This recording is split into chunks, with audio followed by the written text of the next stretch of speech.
Hello, healers, and welcome to Start Massage Biz.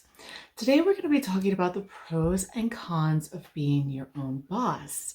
Well, there are many different reasons to become self-employed or a business owner. It's not all sunshine and rainbows either. There are some headaches that you should know about up front.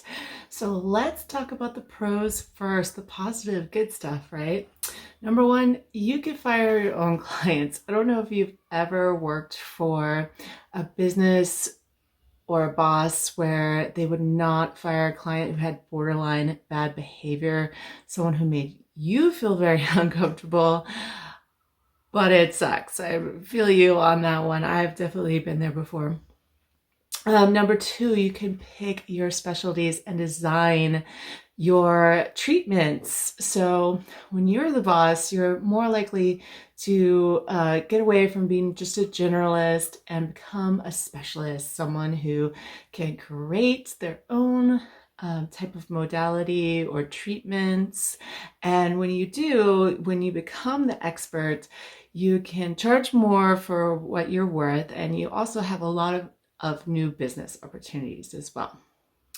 Also, you could decorate your location in your taste. If you don't like that color of seafood green, it's gone. You don't have to have it. You can have so much fun, like branding your own business and making it your own and picking the colors and the designs that will speak to your ideal clients in your specialty. Number four, you could create your own hours. I think that this is a big one for so many massage therapists who are tired of working until 8 or 9 o'clock at night. And if you wanted to work more of a 9 to 5 or during school hours, it's much easier to do that when you're self-employed. Number five, you could charge what you're worth and what will sustain you. So many massage therapists are only making 30% or $16 an hour or something that is not hardly a living wage, right? Versus when you're the boss, you can charge for what you're worth and keep as much profit as possible. So speaking of that, that's number six. When you are the boss, you are in charge of your expenses. You could keep your expenses super low so that you could keep as much profit as possible. And number seven, you can deduct your expenses. If you're an employee, you're not allowed to do this, but as the boss of the company, you are allowed to, all those supplies and things that you need and all the vendors and contracts that you have, all of that is tax deductible when you own your own business. And number eight, you can scale your business. If you want to be a solopreneur, that's fine, but you also could have contractors that you hire under you, or maybe employees that you hire under you. And then you can also perhaps even have several locations if you wanted to as well. Number nine, you could sell or franchise your business. The best case scenario is that you can create a business that is an asset for you, something that you can sell or scale even further for when you retire. And number 10, let's talk about retirement. When you're self-employed, you do have more options than when you are an employee. There's more options for you on the market of what type of retirement funds that you can invest in, and how much more money you could put in them is huge. It makes a huge difference. When you're employed, you're capped at a certain level, but when you have your own business, that cap is much, much higher.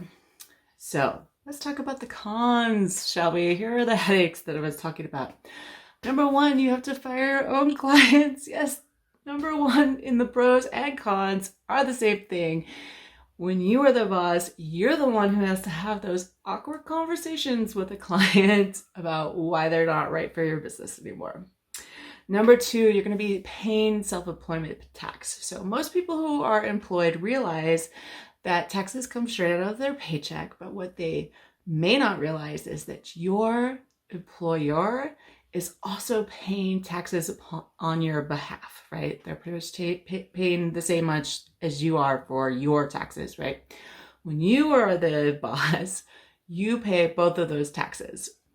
So you have your employment tax and your employer tax, right? Self-employment tax is much higher than employee taxes pay on their own. However, remember what I talked about being able to deduct your expenses?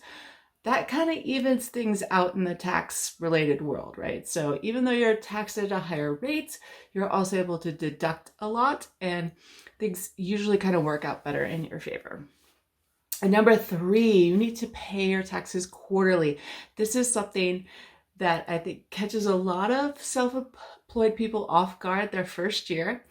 They just don't know where it's really going to happen during tax time. They don't really prepare for it, when in fact they should be getting a really good bookkeeper. They should be getting a really good accountant who's going to help them with their taxes and have them pay quarterly instead of just at the end of the year. If you wait till the end of the year, you're going to get a big surprise, a big bill, and we don't want that. We want to have an accountant of some sort who's going to help you take taxes out of your income as it's coming in, much like you would if you were an employee, and then paying them quarterly so that it doesn't catch you off guard at the end of the year. Number 4, you are not enrolled into workers' comp when you are self-employed. So as an employee, you're automatically enrolled. It's another tax that your employer pays upon your behalf. But when you're self-employed, you are not automatically enrolled into that program. You would probably need to look into your state's disability insurance. Your state may provide disability insurance for you. Look at the rules, look and see how much it would cost, and then look at disability insurance in the marketplace and see if you can find something cheaper. That's what I usually go for, is I just get disability insurance from my regular liability insurance, and it's not that high of a cost, actually cheaper than it is for disability insurance with my state, and then I'm covered. And it's so important to be covered as a massage therapist because you're doing a hard physical job. You rely on your hands for work, and if something happened to your hands or your body, you want to be able to work and you want to be able to have income. So super important to have disability insurance as a massage therapist. Number 5, laundry will always be there for you. When you're employed, if you're working at a spa, you have someone else might be doing this laundry. Either you have a service that comes in and provides it for you, or maybe a receptionist is doing your laundry for you, or your boss is doing your laundry for you. But when you're self-employed, if you're a solopreneur, then you're the one doing the laundry, right? Or maybe you might scale to a certain level where you could have a receptionist who does the laundry, or you could have a laundry service, but it gets a little bit more expensive that way, right? Number 6, you need to learn money management really well. So most people are not that good with money.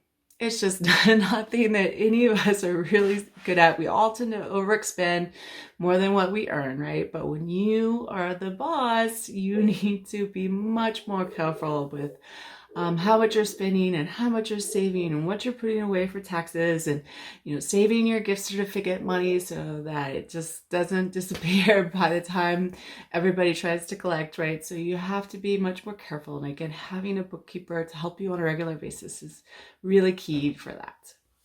Number 7, you have to do your own marketing. This is something that can take a lot more of your time.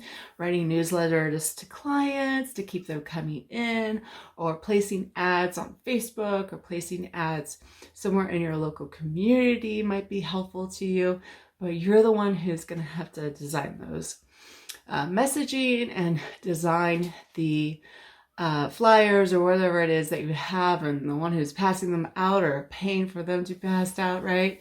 So that's something that you're going to have to consider in your time. Number 8, you have to be your own receptionist. So this is especially true for someone who's a solopreneur. Again, that's something that could also take up a whole bunch of your time, is returning phone calls and scheduling clients, and having those emails be sent out, or maybe calling people the day before and making sure that they know that they have an appointment, right? So again, if you're just by yourself, this is something that could take up a lot of your time, but you could also hire someone on an out-call basis, someone who's not a receptionist, but is a virtual receptionist, right? Or again, you could scale to a certain part where you do have a receptionist, right? And number 7, you have to call your clients when you're sick. I hate this. You can tell right now I have like a little bit of like, I've been cleaning a lot. I'm a little stuffy right now. It sounds like almost like I have a cold, but I don't. It's just, I think all the dust that I've been cleaning. But this is something I love to do. Like, I hate calling my clients and telling them that I'm sick and that I can't come in. And when you are a solopreneur, you'll definitely have to be the one doing this. Number 10, you have to purchase your own benefits. So most massage therapists do not get benefits from their employer. It's a really sort of upsetting statistic, but it's true.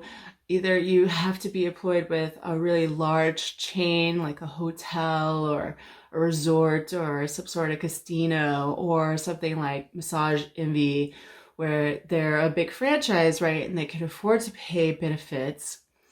Otherwise, most massage therapists do not get benefits. So either way, most massage therapists do have to pay for their own healthcare, their own dentist insurance, their own life insurance, if that's something that they choose to do, right? So that's something that you're always going to have to consider. And then another thing too, having paid time off for the holidays or sick time or vacation time is something else that you're going to have to consider when you're when you're self-employed or a business owner. So overall, I would say a lot of the cons are just like little headaches, little growing pains that are really helpful to know about when you're going into being a massage therapist, you're going into being self-employed, that some people don't know. And it's really helpful for you to know these things ahead of time, right? So just preparing you for this journey. And I hope that this video was very helpful for you. If it was, please give it a like. Please subscribe here on YouTube. My name is Jaden Rose. I'm a massage therapist and a Reiki master, and I am the creator of Start Massage Biz. And I look forward to serving you.